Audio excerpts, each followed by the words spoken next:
Pada zaman dahulu, di sebuah kerajaan bernama Pengging, hiduplah seorang raja bijaksana bernama Prabu Damarmaya. Ia memiliki seorang putra gagah berani bernama Joko Bandung. Suatu hari, sang raja bertanya kepada putranya, sampai kapan ia akan terus membujang. Joko Bandung menjawab bahwa hingga saat ini belum ada seorang pun wanita yang menarik hatinya, bahkan di seluruh negeri Pengging. Ia bersumpah hanya akan menikah jika Prambanan jatuh ke tangan kerajaannya. Keinginan itu membakar semangat Joko Bandung. Ia meminta izin kepada ayahnya untuk turun langsung ke medan perang. Prabu Damarmaya mengingatkan bahwa Raja Prambanan, Prabu Boko, bukanlah lawan sembarangan. Ia memiliki ilmu kanuragan yang tinggi dan kekuatan luar biasa. Namun, Joko Bandung tetap bersikeras, bahkan menegaskan bahwa ia akan menyusul Pati Sinduro yang telah lebih dulu berangkat ke medan perang. Belum sempat raja memberikan jawaban, seorang prajurit tiba-tiba datang dengan napas tersengal. Ia membawa kabar buruk.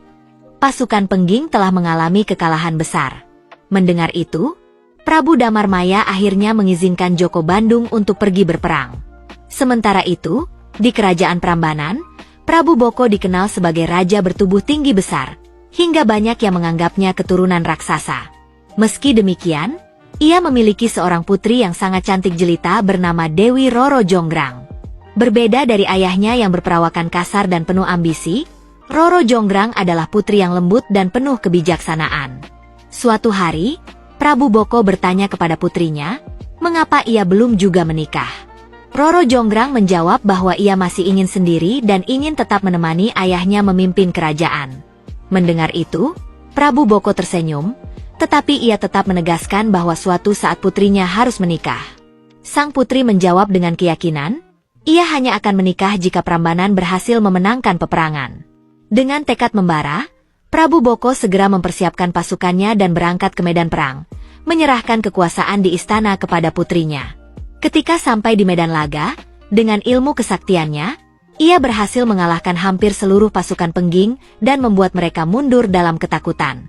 Di sisi lain, Joko Bandung harus melewati sebuah hutan angker sebelum tiba di medan perang.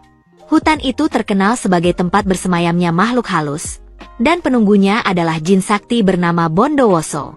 Saat Joko Bandung tiba di tengah hutan, sebuah pohon besar tiba-tiba roboh dan menimpa kudanya. Dari balik bayangan, suara menggelegar menggema. Besar juga nyalimu, wahai manusia. Apakah kau memiliki nyawa rangkap 7 hingga berani melewati hutan ini? Tanpa gentar, Joko Bandung menjawab, aku tidak takut dengan setan belang macam dirimu. Maju dan hadapi aku. Terjadilah pertarungan sengit. Namun, saat menyadari kehebatan Joko Bandung, Bondowoso akhirnya menyerah dan membuat tawaran. Ia bersedia bergabung dengan Joko Bandung, menjadikan pemuda itu semakin sakti dan memiliki kendali atas semua jin di hutan. Joko Bandung setuju. Sejak saat itu, namanya berubah menjadi Bandung Bondowoso. Dengan kekuatan baru, Bandung Bondowoso berlari secepat kilat menuju medan perang. Saat tiba, ia melihat banyak prajurit Pengging yang telah gugur. Amarahnya membuncah. Tanpa ragu, ia menantang Prabu Boko dalam duel sengit. Keduanya bertarung dengan ilmu kanuragan tinggi. Namun, pada akhirnya, Prabu Boko tumbang di tangan Bandung Bondowoso. Setelah kemenangan itu, Bandung Bondowoso meminta diantar ke istana Prambanan. Di sana, ia bertemu dengan seorang gadis yang kecantikannya begitu memikat. Gadis itu adalah Dewi Roro Jonggrang. Namun, sebelum ia sempat berbicara, seorang prajurit membisikkan kabar bahwa Prabu Boko telah gugur. Mendengar itu, Roro Jonggrang merasa lemas dan hampir jatuh pingsan. Bandung Bondowoso tak menyadari kesedihan sang putri. Dengan penuh keyakinan, ia berkata, hari ini aku telah menemukan pilihan hatiku. Wahai gadis cantik, maukah kau menjadi permaisuriku? Roro Jonggrang sangat terkejut. Ia membenci pemuda itu karena telah membunuh ayahnya. Namun, ia juga tahu bahwa menolak langsung bisa berakibat fatal. Maka, ia berkata dengan suara lirih, hamba adalah Dewi Roro Jonggrang. Hamba belum bisa menjawab sekarang. Mohon diberi waktu. Bandung Bondowoso mengangguk. Baiklah, aku akan menunggu hingga sore hari. Roro Jonggrang berpikir keras mencari cara untuk menolak tanpa menimbulkan kemarahan. Akhirnya, ia mengajukan syarat yang mustahil. Hamba bersedia menjadi permaisuri tuanku, tetapi dengan satu syarat. Tuanku harus membangun 1000 candi dan 2 sumur dalam 1 malam. Tanpa ragu, Bandung Bondowoso menyanggupi tantangan itu. Ia lalu memanggil pasukan jin dan segera memulai pembangunan. Dalam waktu singkat, 2 sumur telah selesai, dan satu persatu candi mulai berdiri. Melihat hal ini, Roro Jonggrang mulai panik. Ia tidak menyangka pemuda itu benar-benar mampu menyelesaikan syaratnya. Dengan cepat, ia mengatur siasat.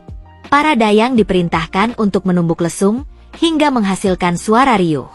Sementara itu, para pemuda membakar jerami besar di sebelah timur Prambanan agar cahaya menyerupai fajar.